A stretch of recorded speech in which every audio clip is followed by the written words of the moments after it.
এটা যদি ভৈমী একাদশী থেকে নিতে হয় এটা একদমই ভুল, এটা শাস্ত্রে লেখা নেই। এটা কারো না কারো মন ঘোরা কথা, ঠাকুরমার দাদু বা বড় বাবু ওই পূর্বপুরুষদের থেকে শুনে আসছি, এই শুনে শুনে এখানে ভুল পথেই চলতেছে। আর কেউ যদি মনে করেন যে আমি একাদশী আগে করতাম মাঝখানে করিনি পরে আবার শুরু করব, শুরুটা করতে পারতেছি না, ভূমি একাদশীর অপেক্ষায় আছে, এটাও ভুল। আপনি শুরু করবেন কখন? প্রথম যে একাদশী আসুক, যে কোনো একাদশী প্রথম আসুক, আপনি ওই একাদশী থেকে শুরু করবেন। জীবন কিন্তু থেমে নেই। জীবনটা থেমে আছে? মৃত্যুটা থেমে আছে? আমি যে একাদশীর অপেক্ষা আছি যে বৎসর ঘুরে ভূমি একাদশী থেকে শুরু করব, আমি তো মারাও যেতে পারি। আমি পৃথিবী ছেড়ে চলে যেতে পারি, এটা ভুল। আর আরেকটা কথা যে ভূমি একাদশী নির্জলা করতে হবে না, এটাও ভুল। নির্জলা করলে এটা ভালো, প্রত্যেকটা একাদশী নির্জলা করলে এটা ভালো, কিন্তু আমাদের শাস্ত্রে একটাই নির্জলা একাদশী আছে, বৎসরে একবার। যাই হোক, শুধু ভক্তজন,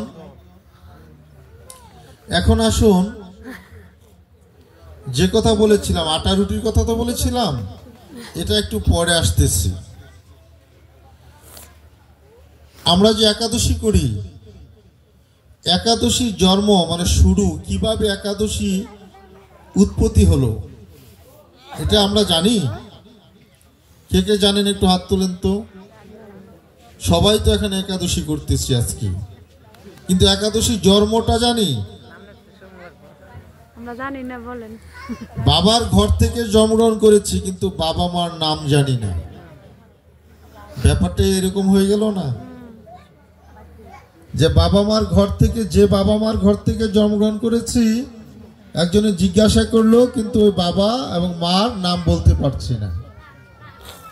তো আমরা একাদশী করছি, কিন্তু একাদশীর জিনিসটা কি, একাদশীর জন্মটা কি, সূত্রটা কি, এটাই আমরা জানি না অনেকে।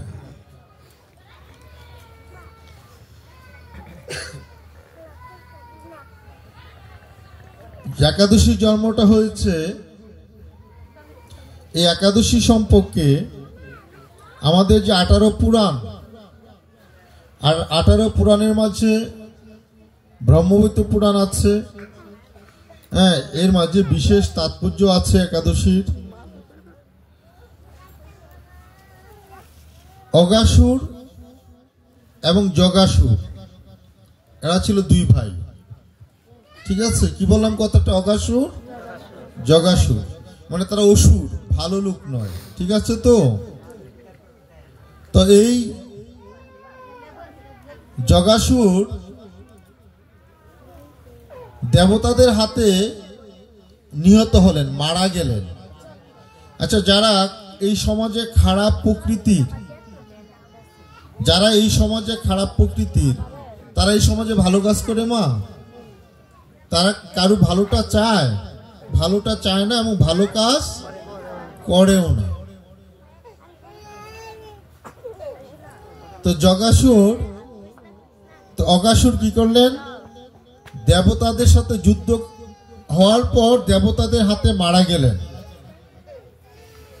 তো অগাসুর তো মারা গেলেন, অগাসুরের ভাই যে জগাসুর, সে তো জীবিত আছে। এখন ভাই ভাইয়ের প্রতিশোধ, মানে ভাইকে যে মেরেছে দেবতারা, ওই দেবতাদের প্রতিশোধ নেওয়ার জন্য শিব ঠাকুরের তপস্যা করলেন। শিব ঠাকুরের তপস্যা করলেন। তো শিব ঠাকুরের তপস্যা করার পর শিব ঠাকুর সন্তুষ্ট হয়ে, শিব ঠাকুর সন্তুষ্ট হয়ে